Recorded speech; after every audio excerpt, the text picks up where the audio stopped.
हरिओम पिला माने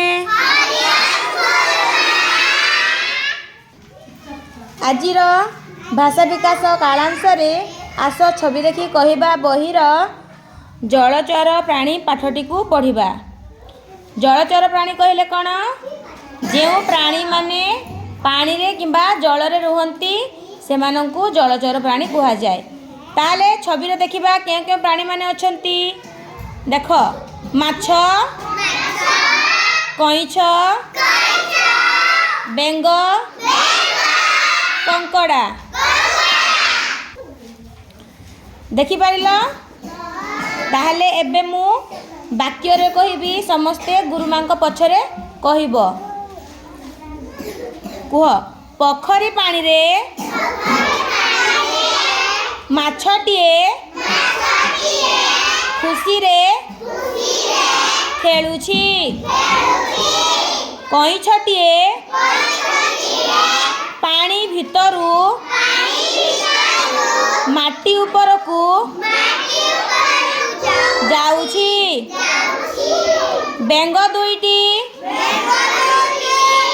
सारू बुदा मूले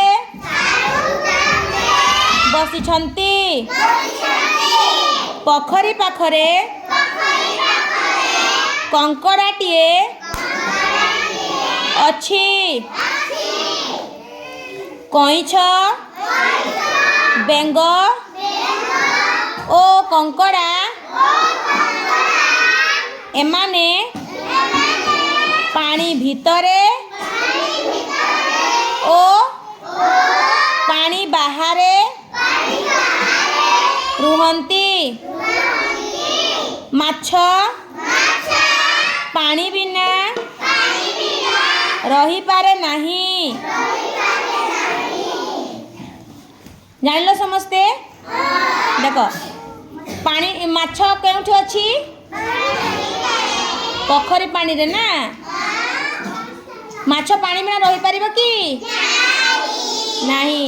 देख कईछ, बेंग, कंकड़ा एमाने पानी रे मध्य रुहंती, बाहर मध्य रुहंती। ताले देख बेंग माने केउ बुदा मूले बसिछंती? सारू गछ बुदा मूले रही बसिछंती ना।